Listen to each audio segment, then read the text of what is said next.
Assalamualaikum warahmatullahi wabarakatuh. Perkenalkan, nama saya Melda Ariska, NPM 1804041100, Prodi Ekonomi Syariah kelas A, nomor absen 15, mata kuliah Fiskal dan Moneter Islam, dosen pengampu Ibu Selvi Nuriasari MEI. Di sini saya akan menjelaskan atau mempresentasikan makalah keempat saya yang berjudul Uang Elektronik dan Digital Perspektif Islam. Pertama itu ada konsep dasar keuangan elektronik atau e-money.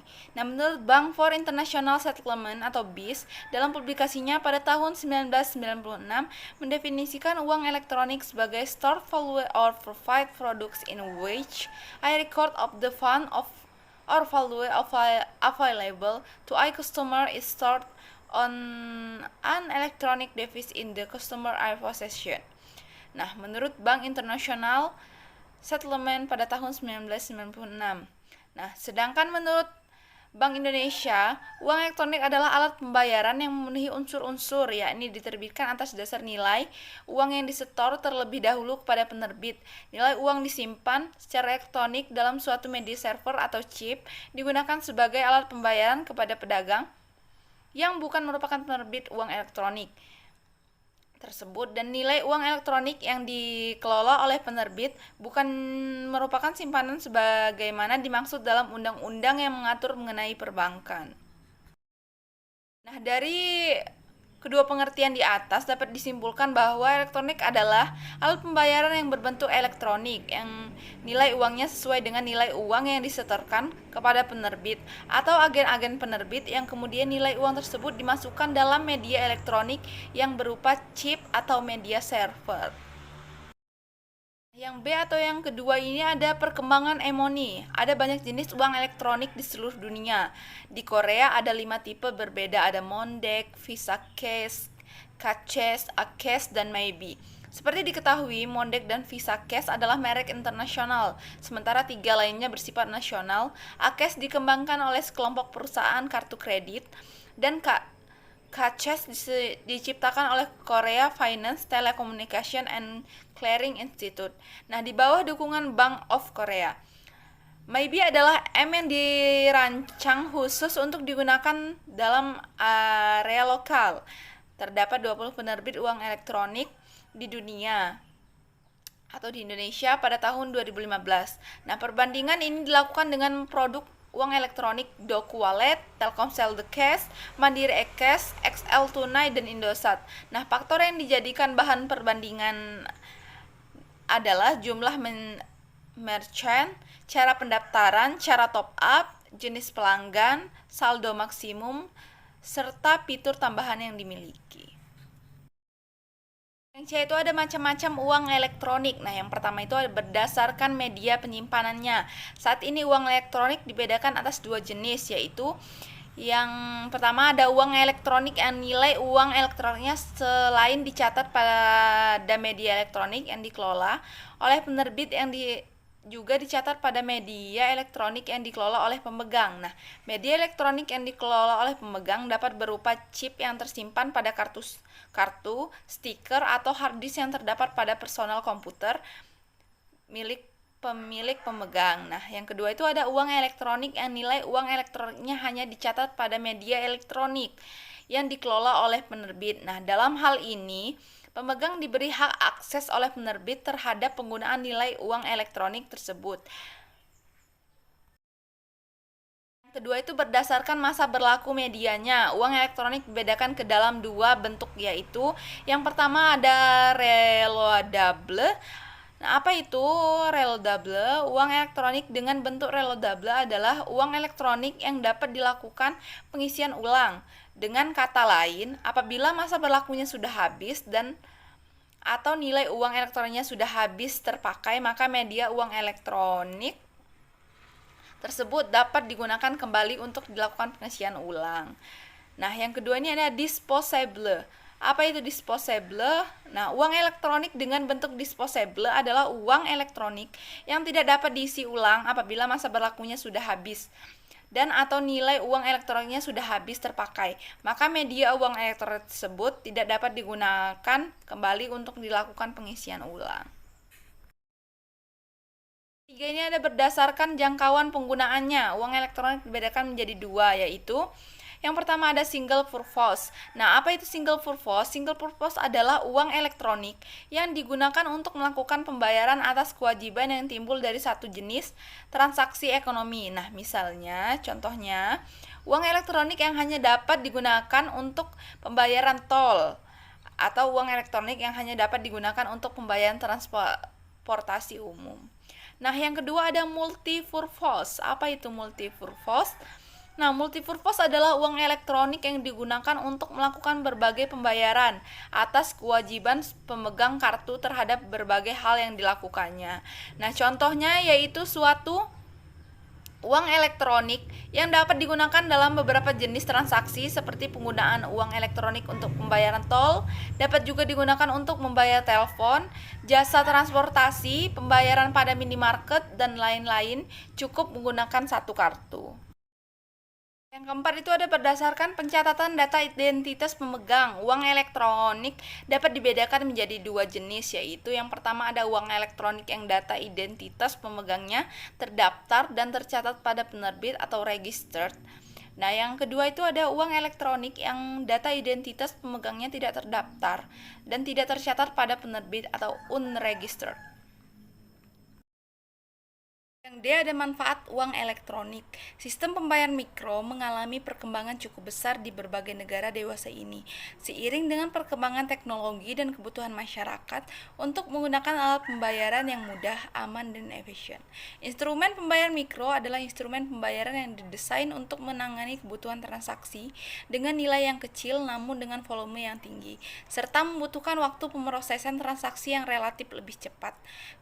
Kebutuhan instrumen pembayaran mikro timbul karena apabila pembayaran dilakukan menggunakan instrumen pembayaran yang ada saat ini, seperti uang tunai, kartu kredit, dan kartu debit, dan sebagainya menjadi kurang praktis dan efisien. Uang elektronik muncul sebagai jawaban atas kebutuhan terhadap instrumen pembayaran mikro yang diharapkan mampu melakukan proses pembayaran secara cepat dengan biaya yang relatif murah karena pada umumnya nilai uang yang disimpan instrumen ini ditempatkan pada suatu tempat tertentu yang mampu diakses secara offline, aman dan murah. Nah, beberapa manfaat dari penggunaan uang elektronik antara lain yaitu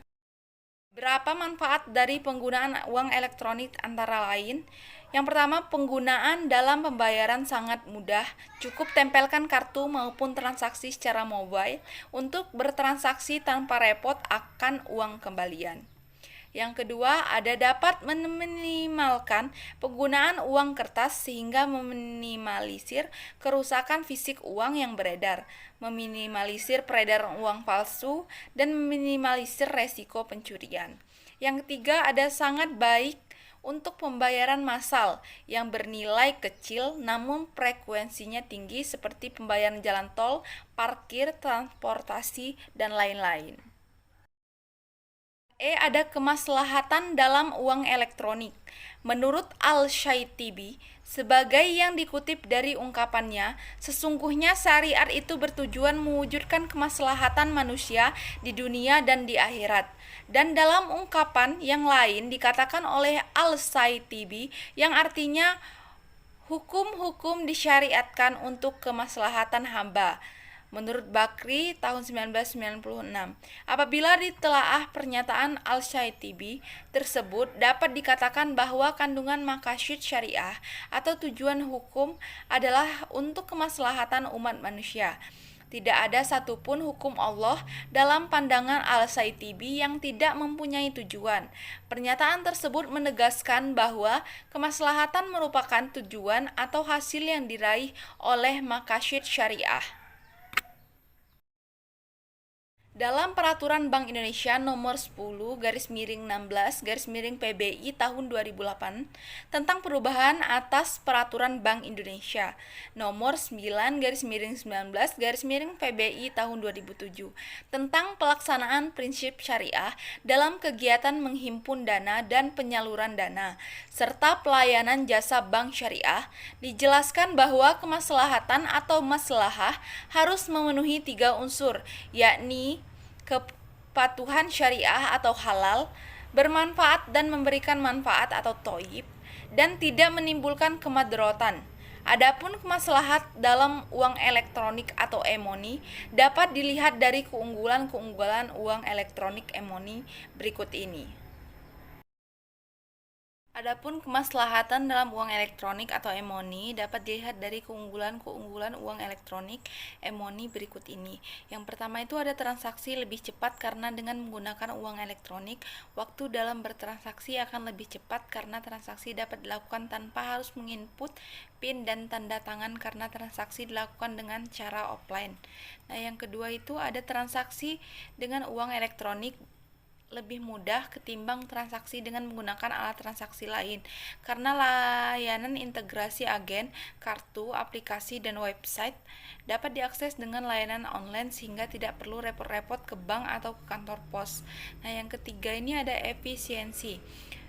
Transaksi dengan uang elektronik akan terasa lebih cepat dan nyaman karena pemegang uang elektronik tidak perlu bersusah payah untuk membawa uang tunai dalam jumlah yang besar, tidak perlu menyediakan uang pas untuk suatu transaksi tertentu, dan pemegang tidak perlu menyimpan uang receh atau pengembalian.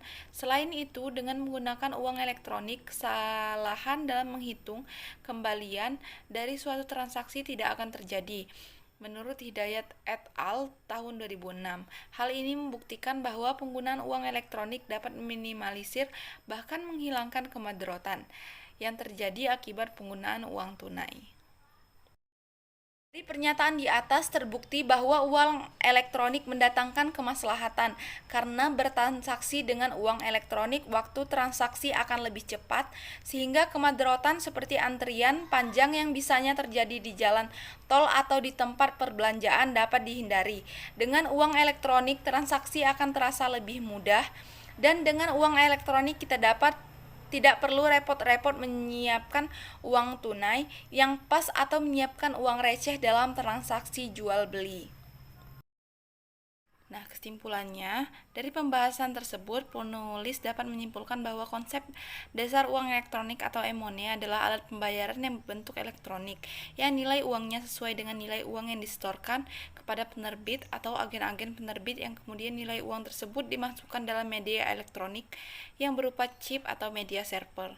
Nah, beberapa manfaat dari penggunaan uang elektronik antara lain yaitu, yang pertama itu penggunaan dalam pembayaran sangat mudah. Cukup tempelkan kartu maupun transaksi secara mobile untuk bertransaksi tanpa repot akan uang kembalian. Yang kedua itu dapat meminimalkan penggunaan uang kertas sehingga meminimalisir kerusakan fisik uang yang beredar, meminimalisir peredaran uang palsu, dan meminimalisir resiko pencurian. Nah, yang ketiga itu sangat baik untuk pembayaran massal yang bernilai kecil namun frekuensinya tinggi seperti pembayaran jalan tol, parkir, transportasi, dan lain-lain.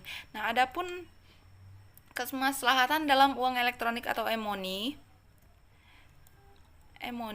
dapat dilihat dari keunggulan-keunggulan uang elektronik e-money berikut ini. Yang pertama, transaksi lebih cepat karena dengan menggunakan uang elektronik, waktu dalam bertransaksi akan lebih cepat karena transaksi dapat dilakukan tanpa harus menginput PIN dan tanda tangan karena transaksi dilakukan dengan cara offline. Nah, yang kedua, transaksi dengan uang elektronik lebih mudah ketimbang transaksi dengan menggunakan alat transaksi lain karena layanan integrasi agen, kartu, aplikasi, dan website dapat diakses dengan layanan online sehingga tidak perlu repot-repot ke bank atau ke kantor pos. Nah, yang ketiga itu ada efisiensi. Transaksi dengan uang elektronik akan terasa lebih cepat dan nyaman karena uang elektronik tidak perlu bersusah payah untuk membawa uang tunai dalam jumlah yang besar, tidak perlu menyediakan uang pas untuk suatu transaksi tertentu, dan pemegang tidak perlu menyiapkan uang receh. Selain itu, dengan menggunakan uang elektronik, kesalahan dalam menghitung kembalian dari suatu transaksi tidak akan terjadi. Nah, hal ini membuktikan bahwa penggunaan uang elektronik dapat meminimalisir bahkan menghilangkan kemadaratan yang terjadi akibat penggunaan uang tunai. Sekian materi yang dapat saya jelaskan pada makalah saya yang keempat ini. Semoga bisa dipahami dan dimengerti. Saya akhiri, wabillahi taufiq wal hidayah. Wassalamualaikum warahmatullahi wabarakatuh.